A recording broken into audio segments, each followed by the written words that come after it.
আসসালামু আলাইকুম। এই যে চলে এসেছি, ধান কাটতেছে ধানের খেতে, আপনাদেরও সেটা শেয়ার করি। চলেন, আমার বড় ভাই আর ভাতিজা একসাথে ধান কাটতেছে, সেটা দেখাই। চলেন, এই যে ধান কাটতেছে দেখেন।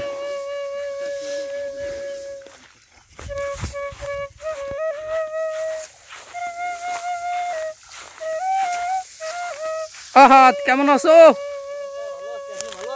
আছি আলহামদুলিল্লাহ। কি অবস্থা তোমার? ধান তো কাটা শেষ মনে হয় নাকি? এইটুকু বাকি?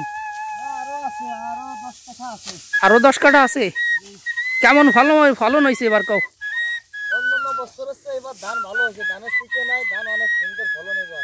যাক আলহামদুলিল্লাহ।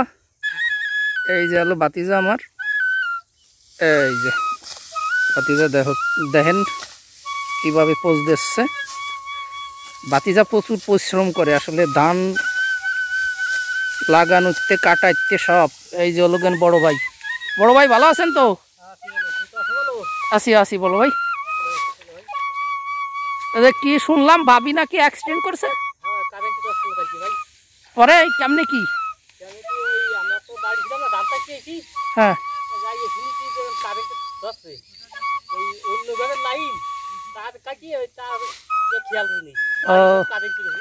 পুরো বাড়ি কারেন্ট হয়ে গেছিল। ওরে আল্লাহ।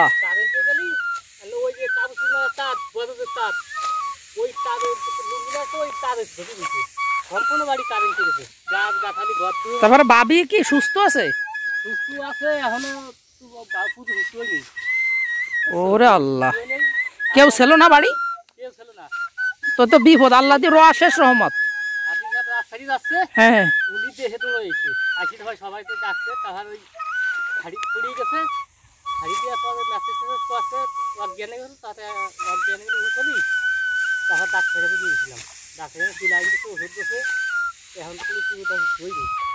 যাক শুক্রিয়া। ওরে আল্লাহ, কেউ ছিল না, আল্লাহ তো তো অনেক অনেক আল্লাহর অশেষ রহমত,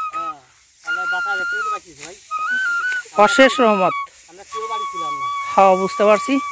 যাই হোক, ধান পাট তলি তো ধান তো মোটামুটি ভালোই হয়েছে এবার না? আলহামদুলিল্লাহ। এই যে দেখেন প্রিয় ভিউয়ার্স, আসলেই অনেক বাইলও দেখেন কত। এই যে আমি এখান থেকে দেখাই আপনাদের, এই দেখেন গতবারের থেকেও ফলন বেশি। আলহামদুলিল্লাহ আলহামদুলিল্লাহ। এবার সিটে নাই। হ্যাঁ, যাক শুক্রিয়া শুক্রিয়া।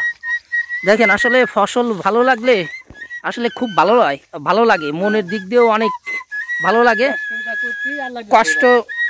কষ্ট করলে যদি ফলন ভালো হয়, সব অনেক ভালো লাগে।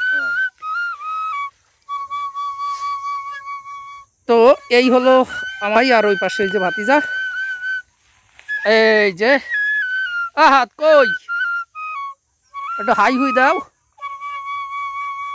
ও যে ভাতিজা আর এই যে বড় ভাই, সবাই আমাদের জন্য দোয়া করেন। আমার বড় ভাই এবং ভাতিজার জন্য দোয়া করেন। আল্লাহ হাফেজ।